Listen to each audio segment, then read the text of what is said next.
প্রিয় সাংবাদিক ভাইরা, আমি আপনাদেরকে ধন্যবাদ জানাতে চাই। আপনারা দীর্ঘক্ষণ অপেক্ষা করে আজকে আমি যে সংবাদ সম্মেলনের আহ্বান জানিয়েছি সেটিকে কভার করার জন্য আপনারা এসেছেন, দীর্ঘক্ষণ অপেক্ষা করেছেন, সেটার জন্য আপনাদেরকে ধন্যবাদ জানাচ্ছি। প্রিয় ভাইরা, আপনারা জানেন যে ঢাকা দক্ষিণ সিটি কর্পোরেশনের বাংলাদেশের সর্বোচ্চ আদালত মহামান্য আপিল বিভাগের যে রায়, সেই রায় এর পরিপ্রেক্ষিতে বর্তমানে ঢাকা দক্ষিণ সিটি কর্পোরেশনের বৈধ নির্বাচিত মেয়র হিসেবে আমাকে ঘোষণা করা হয়েছে। কিন্তু বর্তমান সরকার এখন পর্যন্ত আমার শপথ গ্রহণের বিষয়ে কোনো সিদ্ধান্তে পৌঁছাতে পারে নাই, যার কারণে আমরা পরবর্তীতে গতকাল থেকে আমাদের ঢাকা দক্ষিণ সিটি কর্পোরেশন নগর ভবনে অবস্থান কর্মসূচি বিরতিহীনভাবে ঘোষণা করেছি। সেই তারই অংশ হিসেবে আজকে ঢাকা দক্ষিণ সিটির সর্বস্তরের জনগণ নগর ভবনে এসেছে এবং তারা অবস্থান কর্মসূচি করছে।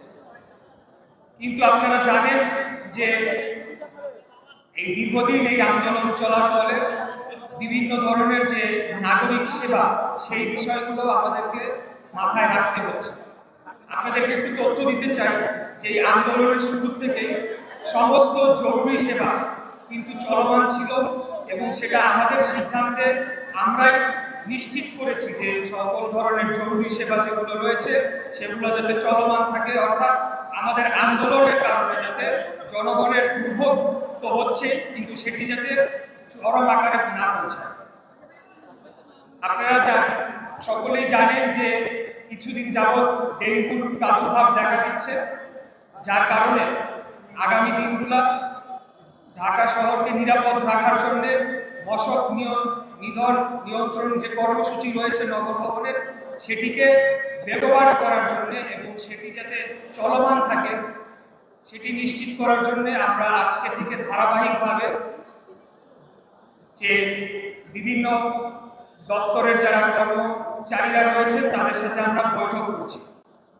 আজকে আমরা 70টির অধিক ওয়ার্ডের কনজারভেন্সি ইন্সপেক্টর অর্থাৎ পরিচ্ছন্ন পরিদর্শক যারা রয়েছেন তারা দীর্ঘদিন যাবৎ আমার সাথে দেখা করতে চাচ্ছিলেন। আজকে আমরা তাদের সাথে বসেছি, তাদেরকে আমরা উৎসাহ উদ্দীপনা দিয়েছি এবং তাদেরকে আমরা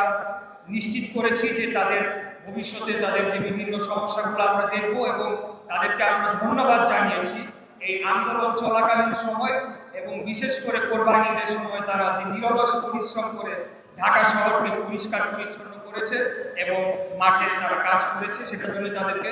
ধন্যবাদ জানিয়েছি। এর পাশাপাশি তাদেরকে আমাদের পক্ষ থেকে আহ্বান জানিয়েছি যে ডেঙ্গুর নিয়ন্ত্রণ করার জন্য যাতে আমরা নগরীকে পরিষ্কার পরিচ্ছন্ন আরো বেশি রাখতে পারি এবং কোথাও যাতে ডেঙ্গুর প্রজনন স্থল হয়ে না ওঠে সেটা নিশ্চিত করার জন্য যারা মশক নিধনের সাথে যুক্ত রয়েছে তাদের সাথে পাশাপাশি যাতে তারাও কাজ করে যায় এবং কোথাও যাতে পানি জমে থাকার ফলে এডিস মশার যে প্রজনন সেটি যাতে না ঘটে সেটি নিশ্চিত করার জন্য তাদেরকে আমরা দিক নির্দেশনামূলক দিয়েছি। আগামীকালকে আমরা 70টির অধিক ওয়ার্ড সচিবের সাথে আমরা আমাদের দেখা করার কথা রয়েছে। আমরা গতকালকে বলেছিলাম যে দৈনন্দিন যে সেবাগুলো রয়েছে সেগুলোকে আমরা পুনরায় চালু করতে চাচ্ছি, কিন্তু আমাদের আন্দোলন চলমান থাকবে। তো এটিকে আমরা এভাবে করব যে প্রত্যেকটি ওয়ার্ডের যারা ওয়ার্ড সচিবরা রয়েছে সেখানে ওয়ার্ড কমিশনের কার্যালয় রয়েছে, সেই কার্যালয়গুলোতে জন্ম নিবন্ধন,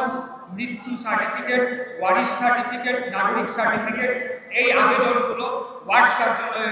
ওয়ার্ড সচিবদের মাধ্যমে জমা নেওয়া হবে এবং পরবর্তীতে সেগুলোকে প্রক্রিয়া করে তাদেরকে দেওয়া হবে, যাতে করে আমাদের এই আন্দোলন চলাকালীন অবস্থায় নগরবাসীর যে দুর্ভোগ বা তাদের যে অসুবিধা সেটিকে যাতে আমরা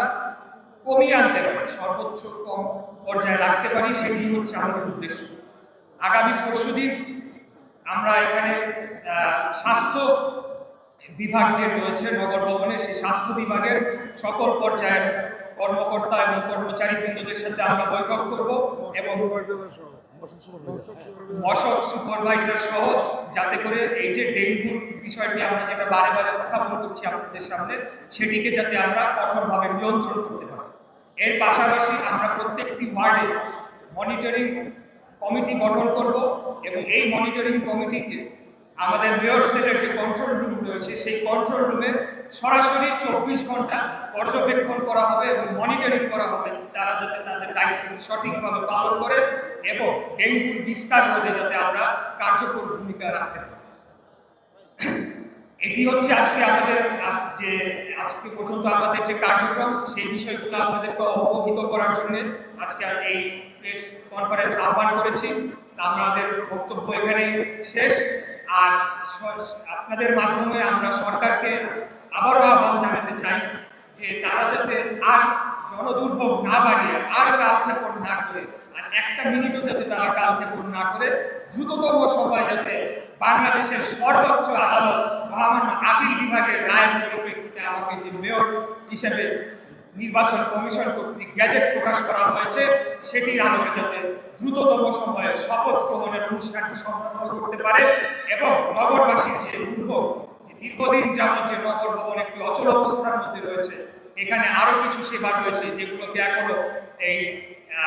জনগণের স্বতঃস্ফূর্ত আন্দোলনের কারণে এখনো চালু করা সম্ভব হচ্ছে না, সেটি যাতে দ্রুততম সময়ে আমরা চালু করতে পারি এবং এই অচল অবস্থা কেটে যায়, এটি আমরা সরকারের প্রতি আবারও আহ্বান জানাচ্ছি। আমরা বারে বারে বলেছি যে আমাদের এই আন্দোলনটি শান্তিপূর্ণ অবস্থার আন্দোলন এবং এখানে ঢাকার যারা ভোটাররা রয়েছে তারা সম্পূর্ণ স্বতঃস্ফূর্তভাবে প্রতিদিন এখানে আসছে এবং তাদের দাবিটি জানাচ্ছে। অতএব সরকারের উচিত হবে তারা যদি তাদের নিরপেক্ষতাটা বজায় রাখতে চায়, তারা যদি মনে করে যে বর্তমান উপদেষ্টা পরিষদ যদি মনে করে যে আগামী জাতীয় নির্বাচনের সময় তারা দায়িত্ব পালন করতে পারবে এবং সেটি যাতে জনগণকে তারা বিশ্বাস করাতে চায়, তাহলে আমি তাদেরকে অনুরোধ জানাবো তারা যাতে দ্রুততম সময়ে এই শপথ গ্রহণের যে অনুষ্ঠান সেটিকে বাস্তবায়ন করে। আর অন্যথায় কিন্তু এই আন্দোলনটা আমরা চালিয়ে যাব, আমি চালিয়ে যাব বললে ভুল হবে। সর্বস্তরের জনগণ তারা প্রতিদিন আমার সাথে যোগাযোগ করছে এবং তারা স্বতঃস্ফূর্তভাবে এই আন্দোলনে যোগদান করছে এবং এই আন্দোলনটি চলমান থাকবে। এটি হচ্ছে গিয়ে আমাদের সর্বশেষ কথা। এই আমি